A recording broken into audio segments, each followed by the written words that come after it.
देश भर को टीवी पर सबसे पहले दूरदर्शन ने समाचार दिए। पहले वो दौर था जब कुछ ही बुलेटिन्स होते थे। चित्रहार और संडे की फिल्म का वो दौर बहुत लोगों को याद भी होगा। इसके बाद समय आया 24 घंटे न्यूज़ चैनल का। इस बीच प्राइवेट न्यूज़ चैनल्स भी खबरें प्रसारित करने लगे। दूरदर्शन को 24 घंटे न्यूज़ चैनल हुए 21 साल आज हो गए हैं।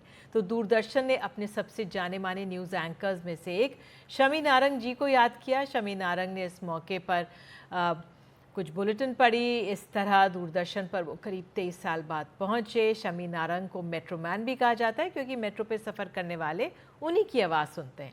शमी जी हमारे साथ जुड़ गए हैं। बहुत स्वागत है शमी जी आपका।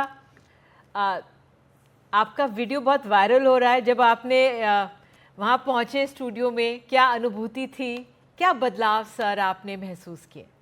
चलिए, सबसे पहले तो एनडीटीवी के सभी दर्शकों को मेरा आदाब, नमस्कार, प्रणाम, सत श्री अकाल। निधि, बचपन में ना एक गीत सुना करते थे, कोई लौटा दे मेरे बीते हुए दिन। शायद हमने कुछ ज़्यादा ही गा लिया उस गाने को, और खुदा ने हमारी सुन भी ली और 22 साल बाद मौका दे दिया कि भैया फिर से एक बारी दूरदर्शन के स्टूडियो में जाओ और कुछ पढ़ के आओ। अब वो उन बीते हुए दिनों में लौट तो गए, लेकिन इस बार बीते हुए जो दिन थे वो चकाचौंध से भरे हुए थे, बिल्कुल मुख्तलिफ थे, बिल्कुल अलग थे। बहुत ही ज़्यादा बदलाव हो चुका था। और सच पूछिए, पैरों में कंपन वैसी हो रही थी जो पहली मर्तबा पढ़ने के वक्त हुई थी। क्योंकि इतना बड़ा फासला और इतना बड़ा वक्फा, इतना बड़ा गैप, उसमें जाकर फिर आपको उसी संजीदगी के साथ न्यूज़ पढ़ना अच्छा भी लगा, लेकिन जहन में ये भी ख्याल था, भाई जो कर रहा हूँ, जिस इमेज को लोगों ने अपने जहन में बिठाया है, उसके साथ पूरा न्याय कर सकूं, इंसाफ कर सकूं। और बिल रही बात कि दिल में एहसास क्या था, कि बिल्कुल ऐसे ही लगा कि मैंने कल भी यही कहा था कि जैसे 21-22 साल के बाद, शादी के बाद दुल्हन पहली बार मायके जाए, तो ऐसा लगा जैसे मायके लौट आए। अ, तो शमी जी, अब तो आजकल सोशल मीडिया का दौर है, एआई की बात हो रही है। आप हमारे आगे की भावी जनरेशन्स को या जो अब इस मीडिया इंडस्ट्री में, उनको आप क्या कहेंगे?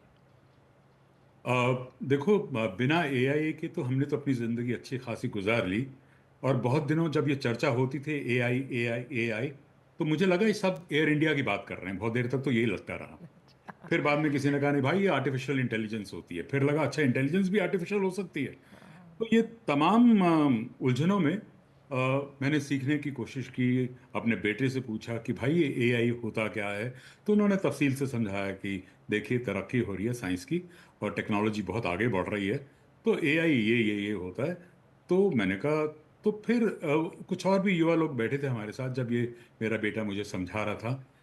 तो सब मेरे बेटे से पूछ रहे थे कि फिर तो मतलब जो लोग मीडिया में आना चाहते जी। हैं, जो पढ़ना चाहते हैं, चाहे वो एंकर्स हों, न्यूज़ रीडर्स हों, कोई भी हों, अगर एआई उनकी जगह खा तो नहीं जाएगी।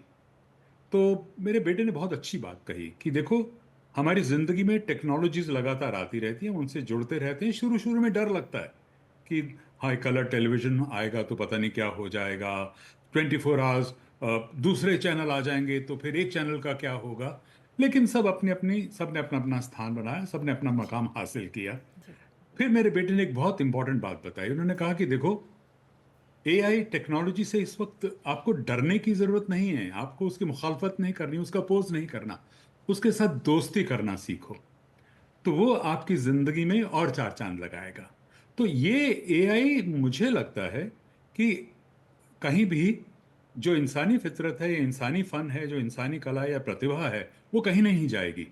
एआई बल्कि उसमें इजाफा करेगी। तो बिल्कुल। इसलिए मैं आज के युवा पीढ़ी को कहना चाहता हूं कि एआई से डरने की कोई जरूरत नहीं है। जी, बिल्कुल। जब टेलीविज़न आया था तो अखबारों को लेकर सवाल उठे थे, लेकिन सब हाँ, मजबूती से बुलंद हैं और चल रहे हैं। शमी जी, आप हमारे साथ जुड़े, बहुत-बहुत धन्यवाद। आपको एक बार देखकर बहुत अच्छा लगता है। एक बार फिर थैंक शुक्रिया यू। जुड़ने के लिए एनडीटीवी इंडिया थैंक यू के सो साथ। मच निधि, गॉड ब्लेस, गॉड ब्लेस। नमस्कार sir, thank you so much.